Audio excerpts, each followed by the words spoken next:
Okay, good afternoon everyone. So I am the first reporter. I am Pressure Jasmine Joy. And my topic for today is all about the teacher as a curricularist. So what the specific roles the teacher play as a curricularist?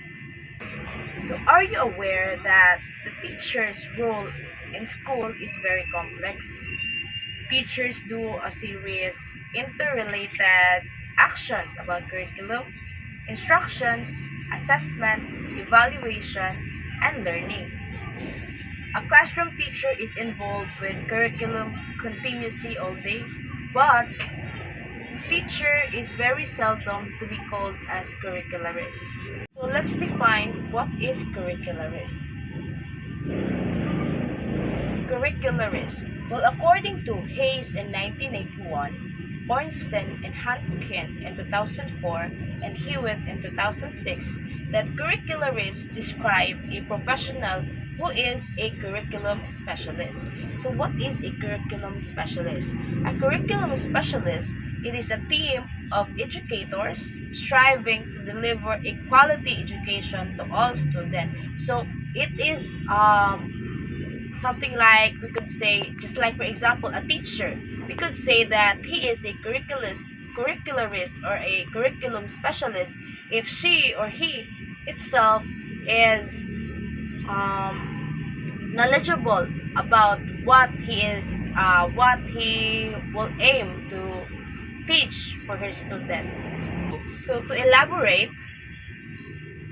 curricularist is a person who is involved in curriculum, knowing, writing, planning, implementing, evaluating, innovating, and initiating may be designated as curricularist. So now, can we call a teacher as a curricularist? Okay, now, before knowing that, there are 7 rules that we could say that a teacher can be called as a curricularist. So the first rule that describe a teacher to be a curricularist is the teacher knows the curriculum. So what is knows the curriculum? It is learning begins with knowing. So when we say learning begins with knowing, just like for example, you are aiming to know how to read.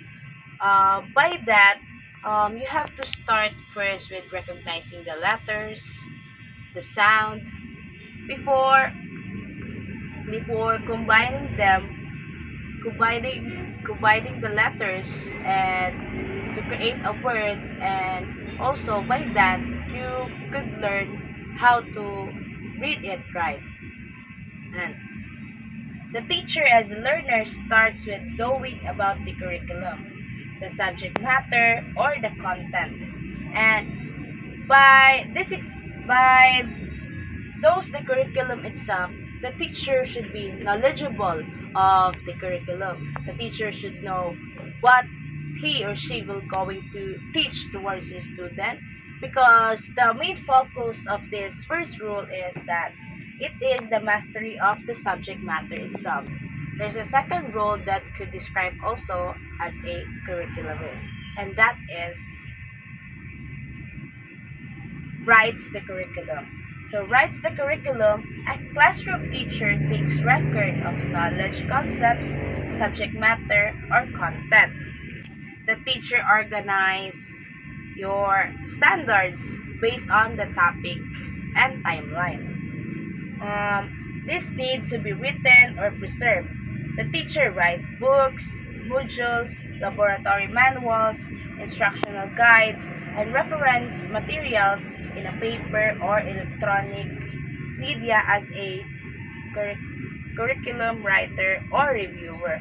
So in short, in the second rule, the teacher should have the guide of what he or she will be able, or what will she or he will teach towards the student.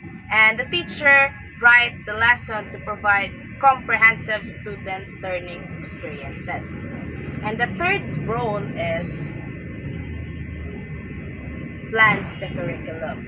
So again, the first rule is knows the curriculum. which is the teacher should be knowledgeable of what he or she will be going to teach towards the student. And the second one is write the curriculum, which she should have a guide for herself on what he will be going to teach towards the student. And the number three is plans the curriculum. So a good curriculum has to be planned. Yes, it has to be planned. Of course, because by planning of what you are going to teach towards the student is very important. It is the role of the teacher to make a yearly, monthly, and daily plan of the curriculum. Yes, I think it is the main priority of a teacher that he should have a lesson plan, also daily plan, which it is a basis of what strategies or teaching techniques that he or she will going to implement towards the day of towards the student. Just like for example, if I will be going to teach these days or on this day, so I should have a lesson plan for me to have the guide which on what am I going to do first until up until the end of my lesson or discussion for this day.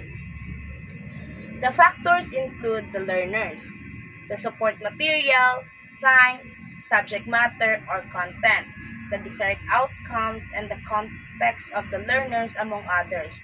So when we say support materials, this includes what I am using, just like for example, IAMS, PPT, or others.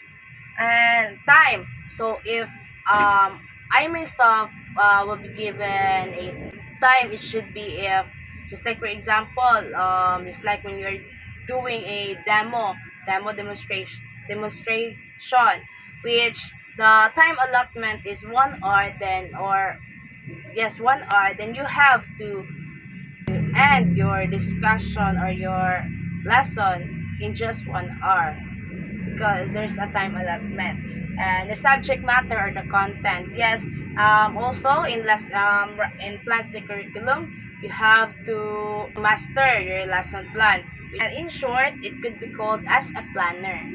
And the fourth role of a teacher is initiates the curriculum. So initiates the curriculum in cases where the curriculum is recommended to the schools from DepEd, CHED, TESDA, or the international bodies like UNESCO and UNICEF or other educational agencies for improvement of quality educations.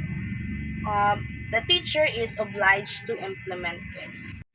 So, from the word initiate itself, the teacher should be an initiator. So, to be an initiator, the teacher should be or should have the open mindedness to new curriculum. So, what what do I mean by open-minded or the teacher should be open-minded? So, in cases where the curriculum or the some of the higher education implement a new curriculum, which a teacher should be open-minded, and just like the teacher should obey on what are the new implementation of the higher education.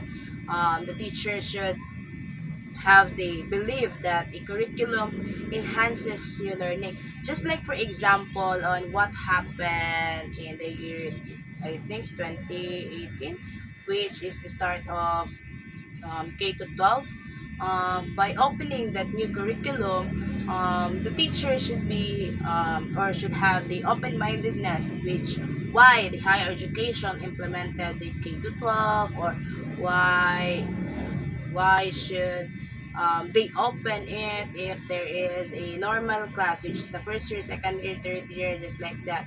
So by opening the K to 12, the teacher should have the open-mindedness to embrace of what's the new implementation or what's the or what um, the new curriculum is, because it initiates the curriculum. The teacher is willingly um, willingly to oblige, or something like oblige in the implementation of the higher education, and that is what we call initiator, or the initiates the curriculum. And the fifth one is innovates the curriculum. Innovates the curriculum. Creativity and innovation are hallmarks of an excellent teacher. A curriculum is always dynamic, hence it keeps on changing. So it innovates the curriculum. It's just like the teacher is open for new learnings, for new strategies, just like that, for new techniques. It's like this, from the content, strategies, way of doing, blocks of time, ways of evaluating kinds of student, and skills of teachers. One cannot find a single eternal curriculum that would perpetually fit. So it innovates the curriculum from the content, strategies, ways of doing, just like that.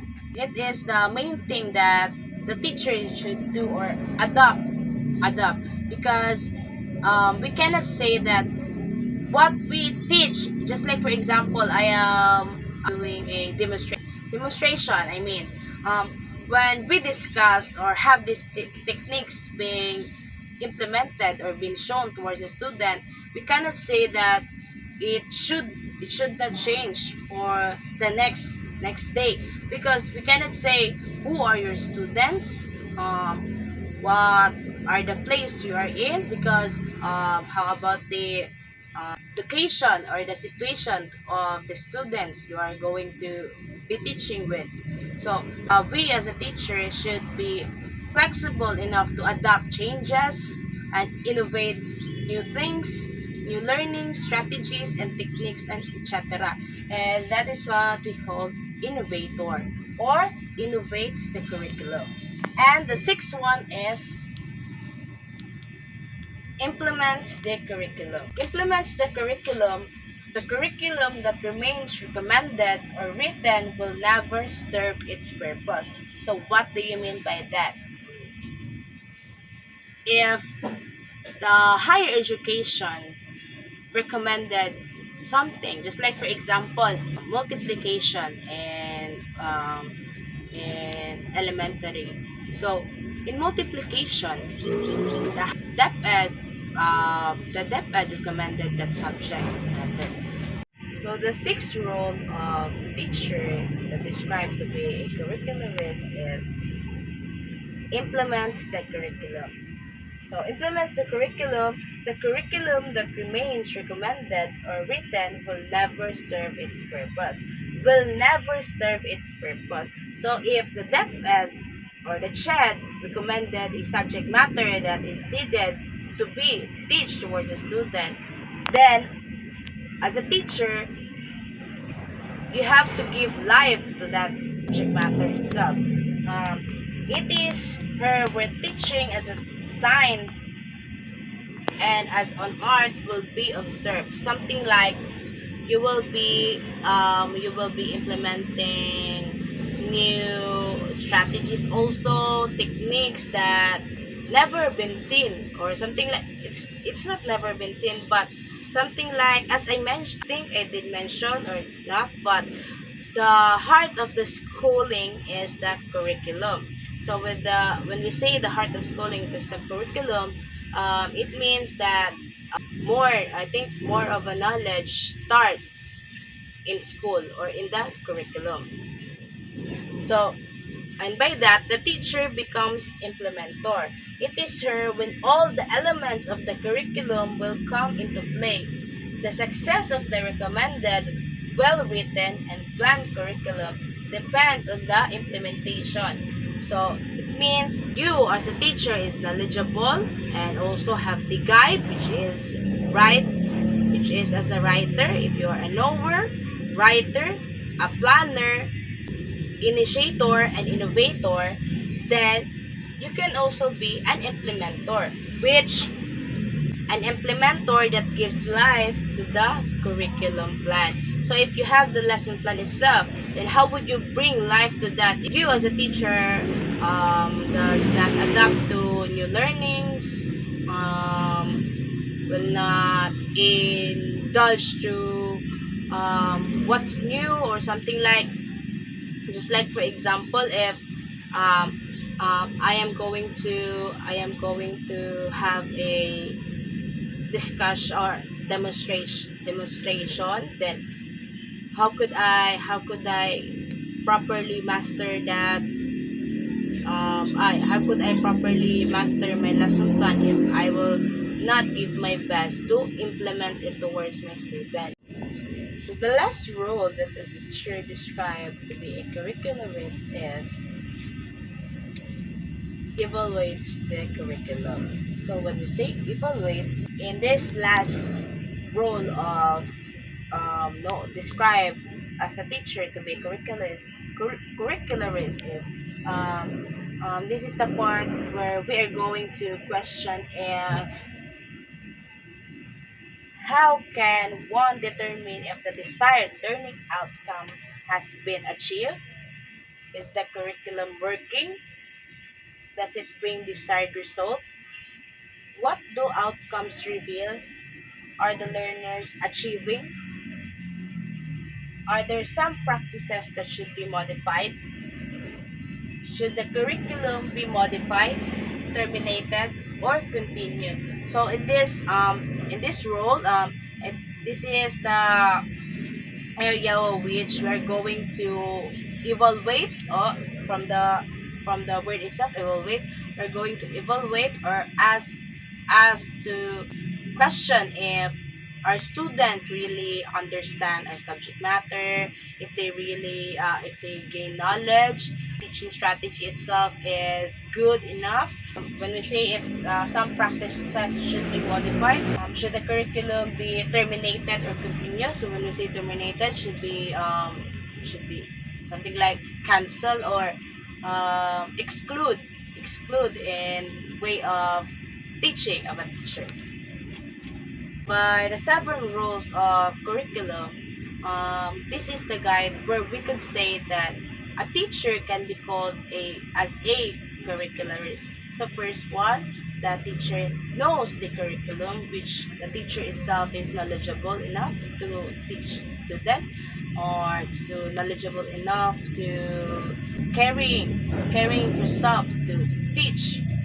Also, they writes the curriculum, which he or she going to teach towards his student, and also plans the curriculum where he have the also a guide on what he is going to do on the day that he is going to implement the discussion, and also the initiates the curriculum, the innovator, and the implementer, and lastly the evaluator.